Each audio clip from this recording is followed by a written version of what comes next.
လူငယ်တယောက်ဟာ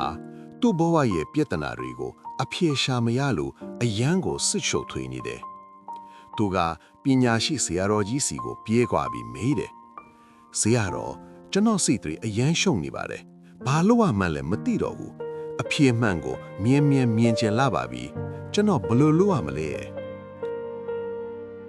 ဆရာတော်ကြီးကဘာမှပြန်မပြောပဲဘေးနားကတစ်ကန်ချောက်တစ်ခုကိုကောက်လိုက်တယ်။ပြီးတော့ကြည်လင်းနေတဲ့ရေကန်တွေကိုထိုးမွေလိုက်တယ်။အောက်ခြေကရွှင့်တွေတဲတွေအကောင်အပေါ်တဲ့လာပြီးရေကန်တစ်ခုလုံးနှောက်ကြည့်သွားတော့တာပေါ့။လူငယ်ကလန့်သွားတယ်။ဆရာတော်ဘာလုံးလိုက်တာလဲ။အခုဘာမှမမြင်ရတော့ဘူးလေတဲ့။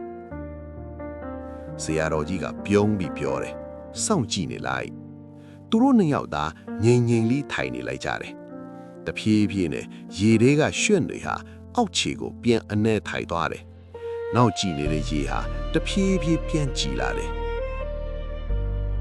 နောက်ဆုံးမှာတော့ရေကန်ဟာမှန်းတစ်ချက်လို့ပြန်ကြည်လင်သွားတယ်။ကောင်းကင်နဲ့တစ်ပင်တွေကိုအထင်သားပြန်မြင်လိုက်ရတယ်။ဆရာတော်ကြီးကပြောတယ်။မင်းရဲ့စိတ်ကဒီရေကန်နဲ့တူတယ်။မင်းကအဖြေလိုချင်စောနဲ့အတွေးတွေကိုမှွေနှောင်းနေသူရဲ့အရာရာဟာနောက်ကြည့်နေမှာပဲ။ဘာအဖြေမှမြင်ရမှာမဟုတ်ဘူး။